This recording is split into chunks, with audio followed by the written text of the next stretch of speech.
अयोध्या में दर्दनाक हादसा हुआ है जहां ट्रेन से कटकर 4 लोगों की मौत हो गई। एक ही परिवार के चारों लोग बताए जा रहे हैं। पति पत्नी और 2 बच्चों की मौत हो गई।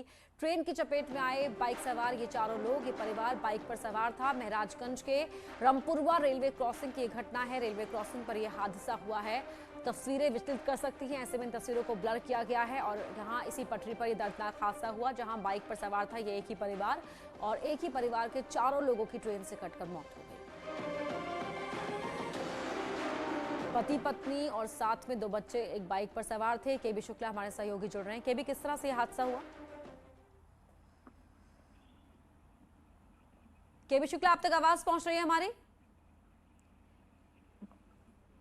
केबी शुक्ला, हादसा कैसे हुआ जरा बताएं।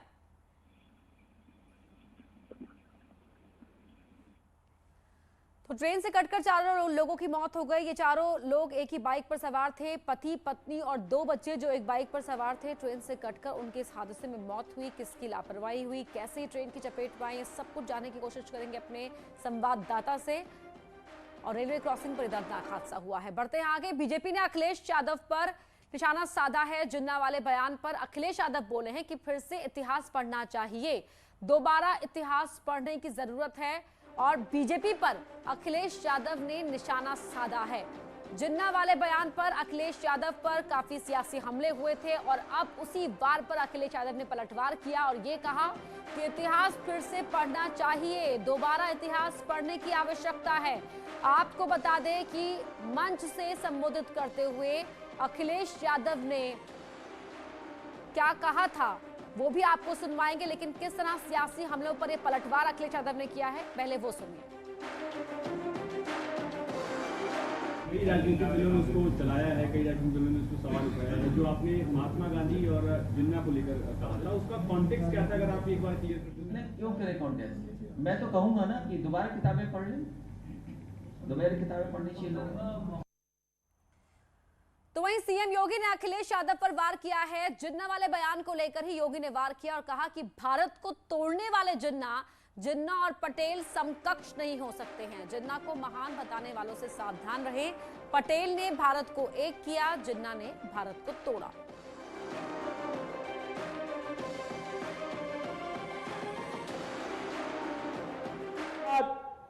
जिन्ना और सरदार पटेल की तुलना करने का जो प्रयास हो रहा है, हमें ऐसे तत्वों के उन मंसूबों को समझना होगा। सरदार पटेल देश को जोड़ने वाले हैं, जिन्ना देश को तोड़ने वाले हैं। दोनों समकक्ष नहीं हो सकते। सरदार पटेल राष्ट्र नायक हैं, लेकिन भाइयों बहनों, जिन्ना भारत की एकता को खंडित करने वाले हैं। जो लोग ये तुलना करने का प्रयास कर रहे हैं, हमें उनके प्रति सतर्क रहना होगा। वहीं अखिलेश यादव पर स्वतंत्र देव सिंह का तंज। जिन्ना को लेकर अखिलेश पर निशाना साधा। अखिलेश का जिन्ना प्रेम अटूट है। कौन से इतिहास की किताब पढ़े, हिंदुस्तान या पाकिस्तान का इतिहास पढ़े? स्वतंत्र देव ने यह सवाल उठाते हुए तंज कसा है अखिलेश यादव की उस बात पर जहां अखिलेश यादव ने कहा कि दोबारा इतिहास पढ़ने की आवश्यकता है।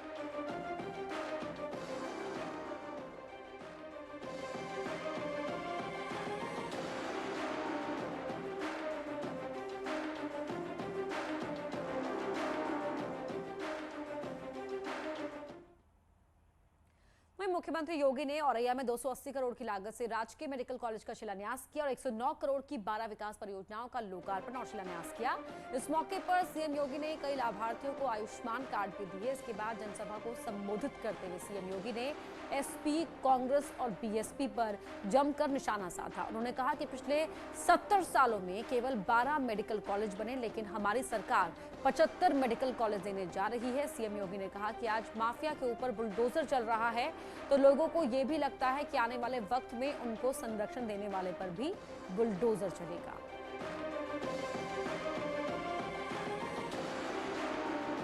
70 वर्ष लग गए, केवल 12 मेडिकल कॉलेज आ पाए थे प्रदेश में, लेकिन 5 वर्ष के दौरान हमारी सरकार प्रदेश को 58 मेडिकल कॉलेज देने जा रही है, जिसमें से 32 मेडिकल कॉलेज पे वर्तमान में कार्य चल रहा है और शेष मेडिकल कॉलेजेस पर हम लोग योजना लेकर के आ गए हैं। बहुत शीघ्र उस कार्यक्रम को भी लेकर के आगे बढ़ रहे हैं। आज प्रदेश बदल रहा है, प्रदेश की छवि बदली है। पहले पेशेवर अपराधी और माफिया गरीब का, व्यापारी का, बेटियों और बहनों का जीना हराम कर देते थे और आज आप देख रहे होंगे अब तो पहले होड़ लगती थी इस बात को लेकर के कि इन माफियाओं को कौन कितना अपने गले में लगा करके इनके माध्यम से राजनीतिक रोटी सेंकी जाए। आज सबको मालूम है अगर माफिया के ऊपर बुलडोजर चल रहा है तो माफिया के शरणदाताओं के ऊपर भी जरूर चलेगा।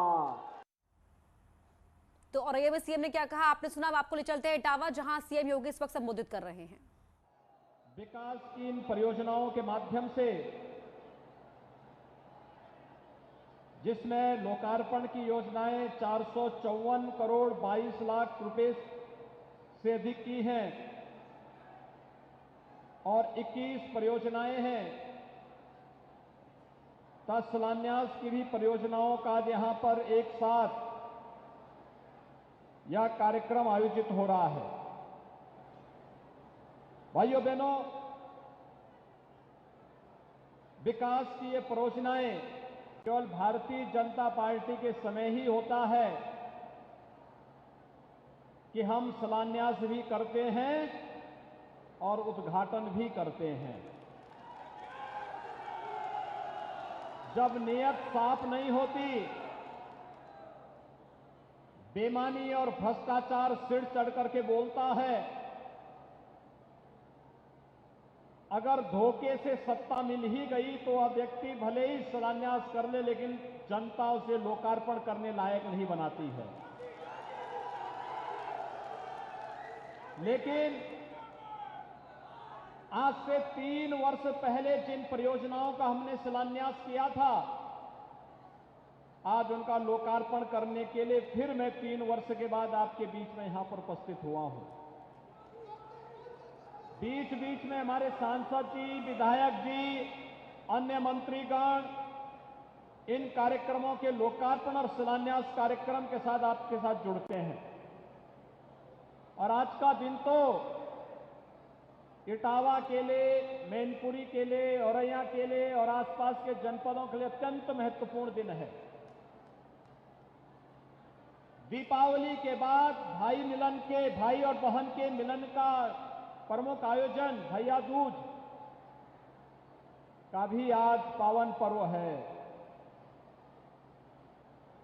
लगातार पर्व और त्योहारों की परंपरा धनतेरस से प्रारंभ होती है। छोटी दीपावली के दिन अयोध्या में आपने देखा होगा, जिस अयोध्या में पहले जाने से लोग डरते थे और जिस अयोध्या में राम भक्तों पर गोलियां चलाई जाती थी, आज उस अयोध्या में लाखों लाख दीपक चमक रहे हैं और अयोध्या की दीपावली दुनिया की सबसे अच्छी दीपावली बन गई है।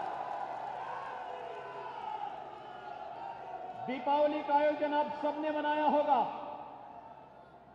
कल गोवर्धन पूजा थी और आज भैया दूज का कार्यक्रम, इसके बाद गोपाष्टमी, फिर 15 नवंबर को देवोत्थान एकादशी। अनेक प्रकार के आयोजन और पर्व और त्योहारों के साथ हम सब जुड़ते हैं। लेकिन जब इस शुभ मुहूर्त में लोक कल्याण की, आम जन के विकास से जुड़ी हुई परियोजनाएं आगे बढ़ती हैं तो भाइयों बहनों, इसका लोक जीवन में, प्रत्येक नागरिक के जीवन में कई गुना लाभ देखने को मिलता है। और इसलिए शुभ मुहूर्त में शिलान्यास भी होता है, शुभ मुहूर्त में लोकार्पण भी होता है और लोकार्पण और शिलान्यास का एक कार्यक्रम भारतीय जनता पार्टी शिलान्यास भी करती है तो लोकार्पण भी करती है। यह कार्यक्रम उसी उद्देश्य से आज भैया दूज के अवसर पर आप सबको बधाई देने, आपका अभिनंदन करने और इतनी ढेर सारी परियोजनाओं का सौगात इटावा जनपद वासियों को देने के लिए ही मैं आपके बीच में यहां पर उपस्थित हुआ हूं। भाइयों बहनों, वर्तमान में पूरा देश और पूरी दुनिया कोरोना महामारी का सामना कर रही है। आप याद करिए, कोरोना के दौरान भी मैं आपके जिले में 2-2 बार आया था व्यवस्था देखने के लिए। हमारे दोनों विधायक, हमारे माननीय सांसद पूरी मेहनत से जिला प्रशासन के साथ, हेल्थ वर्कर्स के साथ, कोरोना वॉरियर्स के साथ मिलकर के पूरी ईमानदारी के साथ जनता जनार्दन की सेवा कर रही थी। लेकिन दूसरे दलों के लोग होम आइसोलेशन में थे। होम आइसोलेशन में जो आपके संकट के समय में घर में बैठ करके दुबक जाए, तो चुनाव में भी उनको घर में ही दुब के रहने की आवश्यकता है, उनको घर में ही दुब पा देना। जो आपके संकट में नहीं खड़ा हो सकते हैं, आपके दुख में सहभागी नहीं हो सकते, उनको वक्त आने पर उसी प्रकार से जवाब दे जाने की आवश्यकता है जैसे वे लोग आपके संकट के समय में घर तक सीमित थे, ट्विटर तक सीमित थे। उनसे कहना कि बबुआ, ये ट्विटर ही वोट भी दे देगा। लेकिन बहुत सारे लोगों ने अपने प्रियजनों को खोया है। हमारे पूर्व विधायक श्री अशोक दुबे जी की भी कोरोना कालखंड में दुखद मृत्यु हुई। मैं इस अवसर पर उन्हें विनम्र श्रद्धांजलि अर्पित करता हूं, उनके परिवार के सदस्यों के प्रति अपनी संवेदना भी व्यक्त करता हूं। भाइयों बहनों, प्रधानमंत्री मोदी जी के नेतृत्व में उत्तर प्रदेश ने कोरोना प्रबंधन का सबसे अच्छा मॉडल देश के अंदर खड़ा किया और दुनिया के अंदर भी खड़ा किया। सबसे कम मौतें उत्तर प्रदेश के अंदर, सबसे कम कोरोना के मामले उत्तर प्रदेश के अंदर, सबसे अधिक लोगों को टेस्ट भी उत्तर प्रदेश के अंदर, सबसे अधिक लोगों को राशन भी उत्तर प्रदेश के अंदर, और सबसे अधिक टीकाकरण भी उत्तर प्रदेश के अंदर। आप में से कितने लोगों ने टीका लगाया है? थोड़ा भाई कमाल कर गए आप लोग तो।